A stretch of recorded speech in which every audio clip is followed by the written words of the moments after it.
Okay guys, এই দেখো আমি খিচুড়ি প্লেটিং করে নিয়েছি। এই যে এখানে খিচুড়ি, পটল ভাজা, আলু ভাজা, আর কিছু আজকে করিনি। আর এই যে লেবু, পঞ্চলেবু। এই হলো মনোরম স্বাদের গোবিন্দভোগ চালের খিচুড়ি। যদি তোমরা দেখতে চাও রেসিপিটা, তাহলে পুরো ভিডিওটা প্রথম থেকে শেষ পর্যন্ত দেখো, স্কিপ করবে না।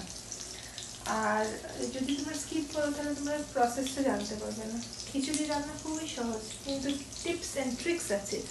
তাই লাইক, কমেন্ট আর সাবস্ক্রাইব করো।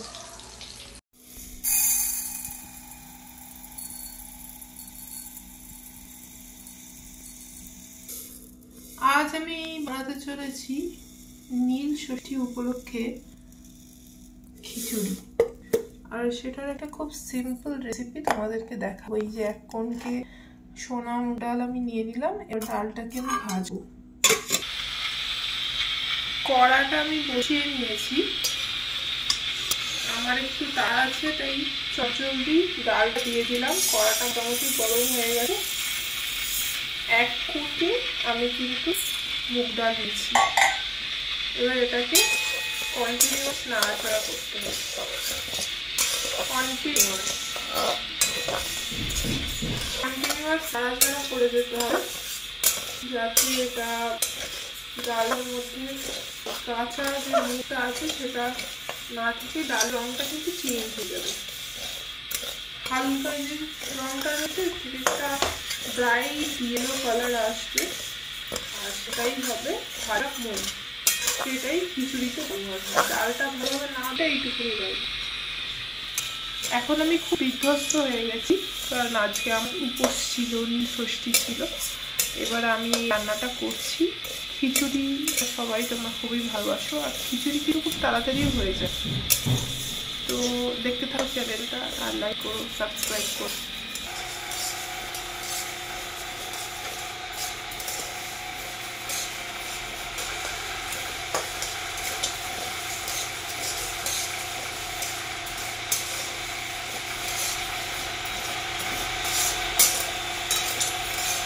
এরকমভাবে ভাজা হয়েছে। ঠিক এতটা ভাজার পর এবার আমি কিন্তু ডালটাকে ধুয়ে নেবো। দেখুন কালার চেঞ্জ হয়ে গেছে, আর একদম ঝুরঝুরে হয়ে গেছে।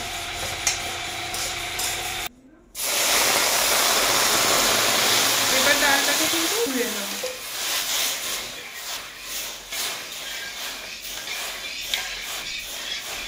ভালো করে ধুতে হবে, কারণ ডালে অনেক ময়লা থাকে। ডালটাকে এবার আমি ধুয়ে নেবো খুব ভালো করে। দেখতে পাচ্ছেন কত ময়লা, আমাকে খুব ভালো করে ধুয়ে নিতে হবে। এই যে ডালটাকে এরকমভাবে একদম প্রপারলি চটকে ধুবেন, ঠিক আছে? ডালটাকে প্রপারলি এরকমভাবে কচলে ধুলে তবেই কিন্তু ডালের ময়লাটা বেরোবে। যত ধুবেন আজকালকার ডালে তত এই বালি মেশানো থাকে। একটু চেষ্টা করবেন 5 থেকে 6 বার ডালটাকে ধুয়ে নেওয়ার। এইখানে আমার ফুলকপি আর আলু সমস্ত কেটে রেখেছি খিচুড়ির জন্য। এই যে আলু কেটে রেখেছি। তো এবারে ফুলকপি আলুগুলোকে আমি ভেজে নেবো। যে কড়াইশুঁটি ছাড়িয়ে রেখেছি, পটল ভাজা হবে, পটল কেটে রেখেছি। তো এবার আমি এইগুলো ভাজাগুলোকে আগে করা শুরু করছি।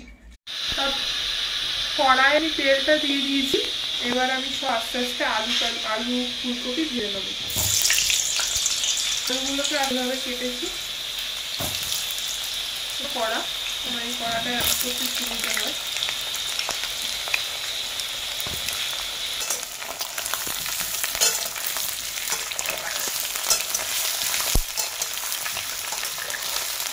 আলুগুলোকে ভেজে নিচ্ছি। আমি খিচুড়িতে সবসময় চন্দ্রমুখী আলু দিই, তোমরা চাইলে রুটি আলু দিতে পারো, কিন্তু চন্দ্রমুখী আলু দিলে এরকম হয়, চন্দ্রমুখী আলুগুলো একটু খেতে স্বাদ বেশি হয়। ব্যাচ বাই ব্যাচ ভাজবো। প্রথমে আলু ভাজবো, তারপরে ফুলকপি ভাজবো। সামান্য একটু লবণ দিয়ে ভেজে নেব।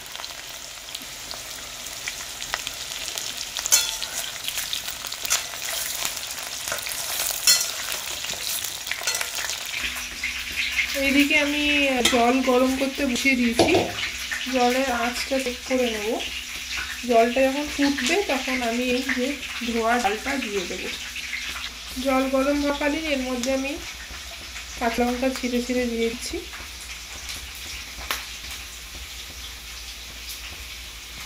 কাঁচা লঙ্কা দিয়ে দিলাম।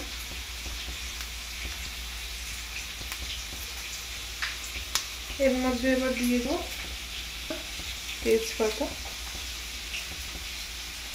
এবার এই জলটা মোটামুটি গরম হয়ে গেছে, এবার এর মধ্যে আমি দিয়ে দেবো ডালটা।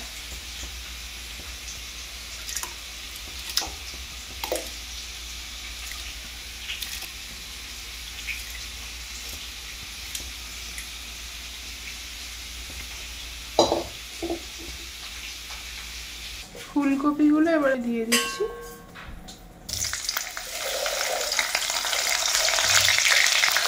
কচি ফুলকপি আছে একদম বেশি।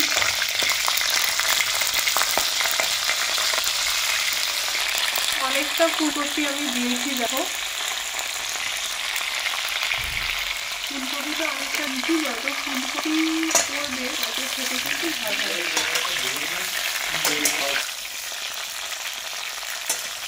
ফুলকপি যত বেশি দেবে এটা ভালো হবে খিচুড়ি।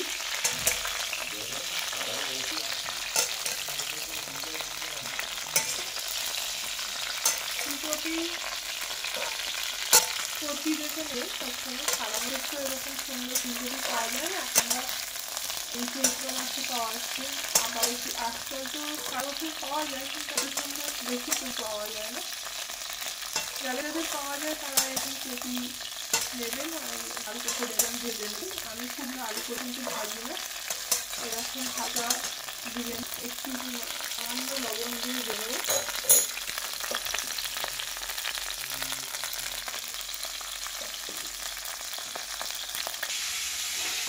ডালটা আবার সেদ্ধ হওয়া শুরু হয়েছে। ডাল সেদ্ধ হওয়া শুরু হলে এর মধ্যে আমি আলুগুলো দিয়ে দিচ্ছি। আলুগুলো এই জন্য দিলাম কারণ আলু সেদ্ধ হতে সময় লাগবে, ডালের সাথে আলুটা সেদ্ধ হবে। আর সমান পরিমাণের ডাল আর চাল, তাই কিন্তু দিতে হবে। সুন্দর করে ছাড়িয়ে রেখেছিলাম এই যে কড়াইটিগুলো, এইগুলো এবার দিয়ে দিচ্ছি। কড়াইশুঁটিগুলো একসাথে সেদ্ধ হয়ে যাবে।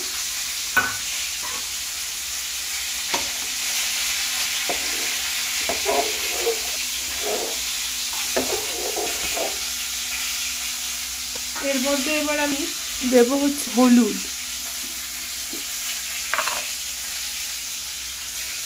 এটা সানরাইজের হলুদ।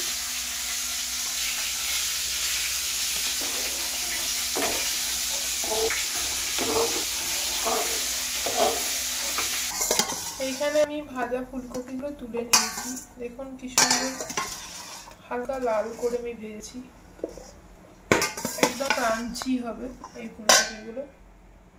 এগুলো হালকা নুন দিয়ে ভাজা। এবার এই কোনকেতে আমি ডাল মেপেছিলাম, সেই কোনকেতেই আমি আবার গোবিন্দভোগ চাল মেপে নিয়েছি। এই যে এক কোটে একদম ভর্তি ভর্তি এই চালটা এবার ধুয়ে আমি এবার একসাথে চালটা বসিয়ে দেবো, তারপরে লাস্টে ফুলকপিটা দেবো। আমি এবার চালটা দিয়ে দিচ্ছি,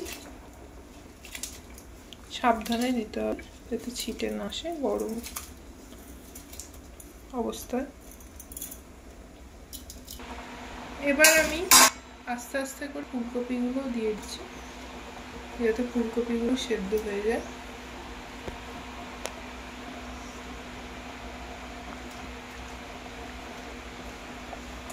ফুলকপিগুলো দিয়ে দিলাম, তারপরে একটু নাড়াচাড়া করে নিচ্ছি, নিচেটাতে লেগে না যায় সেটা দেখতে হবে। অনেক সময় নিচে লেগে যেতে পারে। চাল যত সেদ্ধ হবে তত নাড়তে হবে খিচুড়িটা।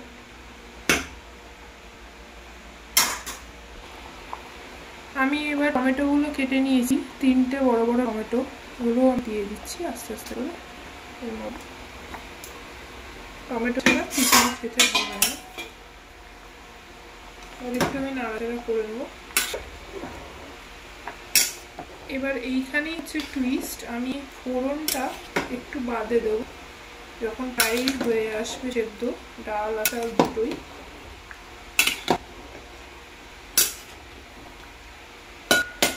চিনি এর মধ্যে দিয়ে দিলাম, চিনি অল্প 1 চামচ, একটু মিষ্টি না দিলে ফুটবে।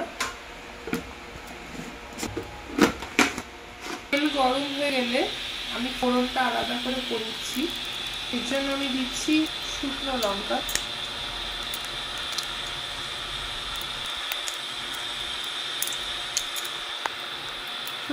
চিড়ে চিড়ে দেবো।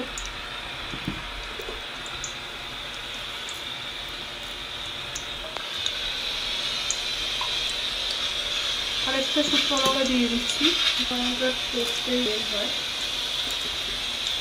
তেল আর ফোড়ন মোটামুটি হয়ে গেলে এর মধ্যে জিরেটা দিয়ে দেবো।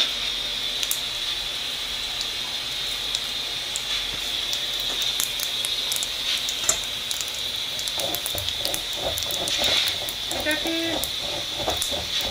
নর্থ ইন্ডিয়ান স্টাইলের তড়কাও বলে, কিন্তু আমরা আজকে ফোড়ন বলি বা সাম্বর বলি। তো সাম্বারটা আমি তৈরি করছি। এই আমার এবার জিরেটাও হয়ে গেছে।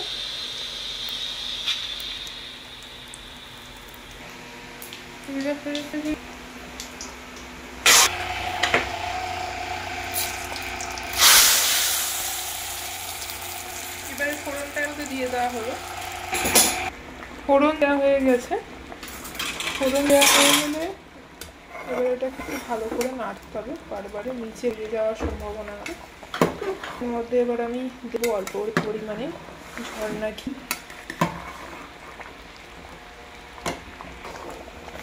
এবং কি সুন্দর রংটা আসছে, এত সুন্দর রংটা আসছে। টমেটো দিলে আমি কিন্তু কোনো আলাদা লঙ্কা গুঁড়ো টুড়ো দিই, কাঁচা লঙ্কা আর এই যে ফোড়নটা দিলাম। এবার দেখা যাক পুরো হলো, দেখাচ্ছি।